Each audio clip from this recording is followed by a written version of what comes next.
ராசிபலன் நேயர்களுக்கு வணக்கம். மீனராசி நேயர்களே, இது உங்களுக்கான சனி பெயர்ச்சி பலன்கள். வாக்கிய பஞ்சாங்கப்படி சனிபகவான் டிசம்பர் 20 இம் தேதி மகர ராசியிலிருந்து கும்ப ராசிக்கு பெயர்ச்சி ஆகிறார். 20 டிசம்பர் 23 முதல் மார்ச் 6 வரை கும்பராசியில் சஞ்சரிக்கும் சனிபகவானால் மீன ராசிக்காரர்களுக்கு எப்படிப்பட்ட பலன்கள் உண்டாகும் என்பதை காண்போம். எல்லோரையும் எளிதில் நம்பிச் செயல்படும் தன்மை கொண்ட மீன ராசி அன்பர்களே, இதுவரை உங்கள் ராசிக்கு 11 இம் வீட்டில் அமர்ந்து பலவித நன்மைகளை கொடுத்து கொண்டிருந்த சனிபகவான் தற்போது 12 இம் இடமான விரயஸ்தானத்தில் அடியெடுத்து வைக்கிறார். ஏழரை சனி வரும் டிசம்பர் 20 முதல் ஆரம்பமாகிறது. அடடா, ஏழரை சனி இனி என்ன ஆகுமோ என்ற கவலையை முதலில் விட்டுவிடுங்கள். ஏழரை சனியாக இருந்தாலும் சனிபகவான் மீனராசிக்கு நல்ல பலன்களையே தருவார். ராசிக்கு 12ஆம் இடம் என்பது மறைவு ஸ்தானம். அதில் சனி பகவான் மறைவது நன்மையையே கொடுக்கும். இதனால் தடைப்பட்டு பல முக்கியமான காரியங்கள் இனிதே நிறைவேறும். பேச்சில் கம்பீரம் பிறக்கும். பல பிரச்சனைகளை பேசியே தீர்த்துவிடுவீர்கள். குடும்பத்துக்குள் கணவன் மனைவிக்குள் இருந்த பிரச்சனைகள் தீரும். மனம் விட்டு பேசி பிரச்சனைகளை சரி செய்வீர்கள். திருமணம், சீமந்தம், காதுகுத்தி போன்ற சுப செலவுகள் அதிகரிக்கும். குருபகவானை ராசிநாதனாக கொண்ட உங்களுக்கு சனிபகவான் மிக நல்ல பலன்களையே கொடுப்பார். ஆன்மீகவாதிகள், மகான்கள், சித்தர்களின் ஆசி கிட்டும். விரயஸ்தானத்தில் சஞ்சரிப்பதால் செலவுகள் அதிகரிக்கும். அவற்றை சுப செலவுகளாக மாற்றிக்கொள்ளுங்கள். மகன் அல்லது மகளின் கல்வி, திருமணம் ஆகியவற்றுக்கு செலவு செய்யுங்கள். ஆதரவின்றி இருப்பவர்களுக்கு உங்களால் முடிந்த அளவு உதவுங்கள்.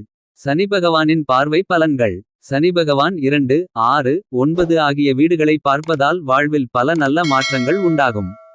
சனிபகவான் உங்களின் 2ஆம் வீடான தன குடும்ப லாபஸ்தானத்தை பார்ப்பதால் பணப்புழக்கம் திருப்திகரமாக இருக்கும். ஆனால் சேமிக்க முடியாதபடி செலவுகள் இருந்தாலும் சமாளிப்பீர்கள். சிலர் கடன் வாங்கவும் நேரும். கொடுத்த வாக்கை காப்பாற்றச் சிறிது போராட வேண்டியது இருக்கும். வாக்குஸ்தானத்தை சனி பார்ப்பதால் பேச்சால் பிரச்சனை வரலாம். சனி பகவான் 6ஆம் வீடான கடன், சத்ருஸ்தானத்தை பார்ப்பதால் வட்டிக்கு வாங்கிய கடனில் ஒரு பகுதியை பைசல் செய்வீர்கள். மூத்த சகோதரர்கள் தேடி வந்து உதவிகள் செய்வார்கள். தாய்வழியில் சொத்து வந்து சேரும். நட்பு வட்டம் விரியும். மறைமுக எதிரிகளை இனங்கண்டறிவீர்கள். வழக்கில் திருப்பம் ஏற்படும். வெளிவட்டாரத்தில் அலைச்சல் இருந்தாலும் ஆதாயமும் உண்டு. தடைப்பட்ட குலதெய்வ பிரார்த்தனையை தொடர்வீர்கள். வாகனம் பழுதாகி சழியாகும்.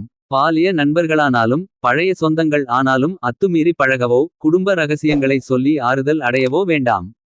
சனிபகவான் உங்களின் 9ஆம் வீடான லாபஸ்தானத்தை பார்ப்பதால் தந்தையின் உடல் ஆரோக்கியத்தில் கவனம் செலுத்துங்கள். முடிந்த அளவு அனாவசிய செலவுகளை தவிர்க்க பாருங்கள். வியாபாரம், முதலீடுகளில் கவனம் தேவை. அனுபவம் இல்லாத தொழிலில் கால் வைக்க வேண்டாம். புதிய சலுகைகளை அறிவித்து வாடிக்கையாளர்களை கவர்வீர்கள். போட்டியாளர்களே வியக்கும் அளவுக்கு லாபம் அதிகரிக்கும். நல்ல பணியாளர்கள் கிடைப்பார்கள்.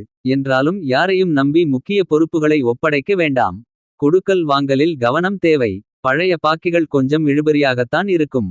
கராராக பேசி வசூலிக்க பாருங்கள். மருந்து, கமிஷன், மரவகைகளால் ஆதாயமுண்டு. கூட்டுத் தொழிலில் பங்குதாரர்களுடன் அவ்வப்போது மோதல்கள் வரும்.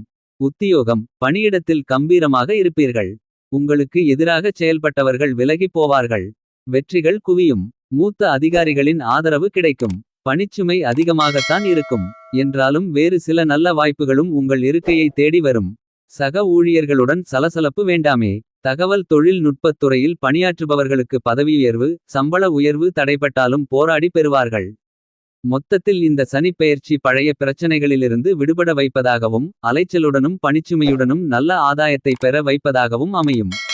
பரிகாரம்: ஆரணி படவேடு தடத்தில் ஏரிக்குப்பம் எனும் ஊரில் வீற்றிருக்கும் ஸ்ரீயந்திர சனீஸ்வர பகவானை மகம் நட்சத்திரம் நடைபெறும் நாளில் சென்று வணங்குங்கள். விதவை பெண்களுக்கு உதவுங்கள். நிம்மதி கிட்டும்.